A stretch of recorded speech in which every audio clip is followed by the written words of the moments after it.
फिर मेरे पास पेशेंट आए तो मैं पूछता होता हूँ जो जो आपने कोर्स किया उसके बाद डिग्री मिली या डिप्लोमा या कोई सर्टिफिकेट भी मिला? कुछ नहीं मिला। हाँ, हाँ। फिर वो उसको पीसीआर में नॉट डिटेक्टेड करवा के रिपोर्ट को देखकर उसको मुतमिन की गोली देता है और वो मरीज जो है ना वो बेचारा समझता है कि मैं शायद ठीक हूँ। एक प्राइम मिनिस्टर को समरी भेजी थी, नवाज शरीफ साहब जब लास्ट टाइम प्राइम मिनिस्टर थे, जी, जी। जब उनको नाअहल किया गया उस दौर में, तो उस समरी में ये लिखा था कि अगले 15 साल में 30 लाख पाकिस्तानियों को जिगर का कैंसर होगा। आपकी नॉट डिटेक्टेड की रिपोर्टें सारी दुनिया की टॉप लेबोरेटरीज की आपके पास हों, आप एम्बेसी जाएं, एम्बेसडर आपको वीजा नहीं देगा, रिजेक्ट की स्टैंप लगाएगा।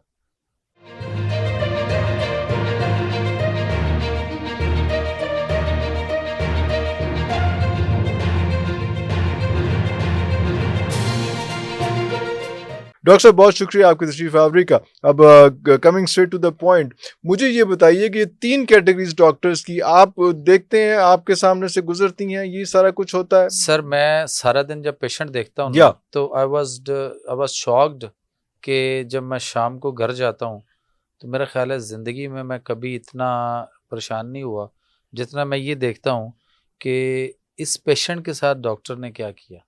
This is what I am talking about. और वो मरीज़ जो था, फ़र्ज़ करें कि हेपेटाइटिस का पेशेंट है, उसको आपने चंद टकों के लिए आपने किसी के इंजेक्शन बेच दिए, किसी की गोलियां बेच दी और उसको गोलियां कोर्स बेचते हैं। करवा दिया, उसको कोर्स पे लगा दिया। और मैं फिर मेरे पास पेशेंट आए तो मैं पूछता होता हूँ जो जो आपने कोर्स किया उसके बाद डिग्री मिली या डिप्लोमा या कोई सर्टिफिकेट भी मिला? कुछ मिला, नहीं हाँ, मिला। हाँ। और वो सिर्फ उन चंद चीज़ों के ऊपर जो उसको मराहत मिलती हैं उस पे वो सब कुछ बेच रहा है। फिर वो उसको पीसीआर में नॉट डिटेक्टेड करवा के रिपोर्ट को देखकर उसको मुतमिन की गोली देता है और वो मरीज जो है ना वो बेचारा समझता है कि मैं शायद ठीक हूँ। अरे और उसके बाद कुछ अरसा के बाद उसके अंदर कैंसर बनना शुरू हो जाता है और लास्ट स्टेज पे जाके जो है ना वो ओपन होगा, जब वो एंड स्टेज पे पहुंचा होगा, जब पेट में पानी आएगा और उसके बाद ब्लड श्लड आना शुरू हो गया उसके मुंह से और लिवर जो उसका है वो फेब्रोसिस नेक्रोसिस और इस तरह की कंडीशन में सिरोटिक कर गया होगा। और फिर वो एक ही बात होगी उनकी कि जनाब अब आप लिवर ट्रांसप्लांट कराएं और कोई 70-80 लाख 1-1.5 करोड़ रुपए का बंदोबस्त करें। तो पहले इस पे किसने लगाया? जबकि डॉक्टर ने एक प्राइम मिनिस्टर को समरी भेजी थी, नवाज शरीफ साहब जब लास्ट टाइम प्राइम मिनिस्टर थे, जी, जी। जब उनको नाअहल किया गया उस दौर में, तो उस समरी में ये लिखा था कि अगले 15 साल में 30 लाख पाकिस्तानियों को जिगर का कैंसर होगा अरे और इनके लिए लिवर ट्रांसप्लांट जो है वो हॉस्पिटल बनाए जाएं, जिसके चक्कर में ये एक लाहौर के अंदर एक बड़ा सा मारूफ हॉस्पिटल जो है वो बनाया गया और ये 22 अरब रुपए का प्रोजेक्ट था जिसके ऊपर 35 अरब खर्च हुआ। और बाद में फिर जिसने ऑर्डर दिए थे वो बाद में फिर केस भुगतता रहा कि ये इतना ज़्यादा पैसा क्यों खर्च हो गया, कैसे हो गया और बकाया पैसा कहाँ गया। कहाँ गया? सो वो इस तरह की जो चीज़ें हैं ये मतलब वो 15 साल में 30 लाख पाकिस्तानी जिगर के कैंसर का शिकार। तो क्या ऐसा होगा, यानी कोई कोई वबा आएगी क्या या ऐसा कोई, हुआ होगा? हाँ, या क्या ऐसा हुआ होगा? ये सर वही लोग हैं या वही पेशेंट्स हैं जो इंजेक्शन लगवा के, इंजेक्शन थेरेपी करवा के या टैबलेट थेरेपी यानी गोलियां खा जी, के, जी, जी। और वो जो है वो मुतमिन है कि जनाब हमारे पीसीआर में नहीं आ रहा। पीसीआर में नॉट डिटेक्टेड लिखा होता है, यानी डिटेक्ट नहीं हुआ, नजर नहीं आया। नहीं हो पाया। हाँ, इसका मायना किसी भी सूरत में ये नहीं है कि मतलब कि था आप नहीं। ये है नहीं, अभी भी नहीं है। आप उसका लाइजा मेथड करवा के देखें, अभी भी पॉजिटिव आएगा।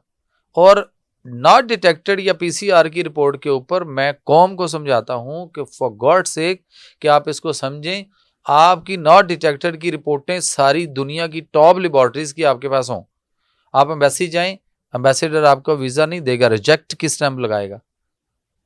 आप क्या किसी को ब्लड दे सकते हैं? नहीं, सॉरी, नहीं लग सकता। तो फिर आप किस चीज़ पे खुश हैं कि आपका हेपेटाइटिस जो है वो ठीक है और आप मुतमिन है, सोया हुआ है? कभी डॉक्टर कहता है वायरस सो गया है, कभी कहता है जाग गया है, कभी कुछ कहता है। सर वायरस लातीनी ज़बान का लफ्ज़ जिसके लुग़वी मानी पॉइजनिंग फ्लूइड है, जहरीला मादा है। जैसे दूध है, दूध जो है वो हमारे सामने पड़ा है, दूध ठीक है। दूध को उबाल के जब हम दोबारा गर्म करते हैं तो पता चला कि दूध फट गया, फट खराब हो गया, खराब तो हो ये गया। पॉइजन है। तो वो सेम वही पोजीशन जो हमारे मैदे में मसला होता है तेजाबियत एसिडिटी का, और उसका इफेक्ट हमारे लिवर पे होता है, तो लिवर के एंजाइम्स भी डिस्टर्ब हो सकते हैं, और जिगर जो हमारा है उसके अंदर इन्फ्लेमेशन ऑफ लिवर, यानी जिगर की सोजिश, इन्फ्लेमेशन ऑफ लिवर, और उर्दू में हम उसे कहेंगे जिगर की सोजिश, वर्मे जिगर। और जो लातीनी ज़बान का लफ्ज़ है वो, या जो वायरस जिसकी हम बात कर रहे हैं, वो पॉइजनिंग फ्लूइड है। और हेपेटाइटिस जो है ये दो अल्फाज का मजमू है।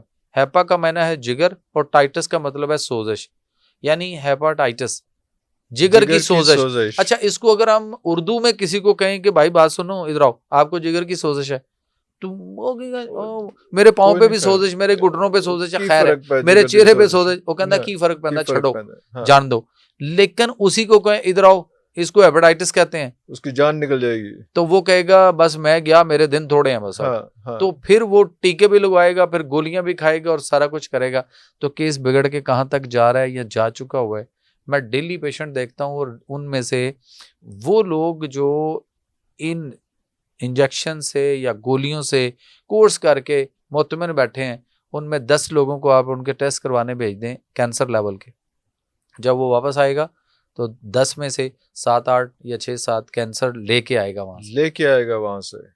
तो अब क्योर क्या है, क्या करना चाहिए ऐसे बंदा जो हेपेटाइटिस डायग्नोज हो चुका है, तो फर्स्ट स्टेज पे बजाय इसके के इंजेक्शन लगवा के देख खजल होए। अल्लाह ताला ने कुरान के अंदर ये फरमा दिया, अगर तो सर शिफा मेरे रब ने देनी है ना, तो फिर रब ने उसका तरीका भी दिया ना। बिल्कुल, रब ने इंसान को भी यारो मददगार नहीं छोड़ा। 1,24,000 कमोबेश पैगंबर, अंबिया, रसूल, किताबें, आसमानी सहीफे, आखिरी किताब, आखिरी नबी दे दिया। और उस किताब के अंदर अल्लाह ने फरमाया वनुनज़्ज़िलु मिनल कुरान मा हुवा शिफ़ाउन व रहमतुल लिल मोमिनीन वला यज़ीदु ज़ालिमीना इल्ला खसारा। बेशक अल्लाह फरमाते हैं कि बेशक हम नाजिल करते हैं इस कुरान में ऐसी चीजें जिनमें सरासर शिफा है, और ये बाइस रहमत है मोमिनीन के लिए। मोमिन के लिए शिफा फरमाया है। अब मोमिन और मुसलमान में फर्क क्या है? इशफाक अहमद इशफाक साहब जाविया प्रोग्राम में मैं उनके साथ एक दफ़ा बैठा था पीटीवी में, तो वहाँ पूछा, जस्टिस नसीम हसन शाह साहब भी बैठे थे, तो उनसे पूछ लिया कि ये मोमिन और मुसलमान में फ़र्क क्या है? तो इशफाक साहब फरमाते हैं कि जी मेरे बाबा जी ये कहा करते थे कि मुसलमान वो है जो अल्लाह और नबी को मानता है, और मोमिन वो है जो अल्लाह और नबी की मानता है। को सिर्फ की करो तो मोमिन हो गया। अब अल्लाह ने शिफात जहां रखी है, अच्छा इसी को नबी करीम सल्लल्लाहु अलैहि वसल्लम की अगर हदीस से देख लेते हैं, तो आप सल्लल्लाहु अलैहि वसल्लम ने फरमाया कि यानी 2 चीज़ों को कभी ना छोड़िएगा। हज़रत अली रज़ी अल्लाह तआला अन्हु जो है वो इस हदीस के रावी हैं कि अल्लाह के नबी सल्लल्लाहु अलैहि वसल्लम ने फरमाया कि 2 चीज़ों को कभी ना छोड़िएगा, इनमें शफा है, शहद और कुरान। हदीस के मुताबिक है अल अस्ल वल कुरान, शहद और कुरान। और हमें ये पता ही नहीं कि हम किधर फिर रहे हैं। हम फिर रहे हैं कि हमने यहूद नसारा की, जिसको कुरान कहता है कि ये तुम्हारे खुले दुश्मन है, ये तुम्हारे कभी दोस्त नहीं हो सकते, और हम उनकी बनी हुई दवाइयों के ऊपर अपने बच्चों को डॉक्टर बनाते हैं। कौन सा डॉक्टर बनाते हैं? कितना पढ़ लिया, दवाई बनानी आती है?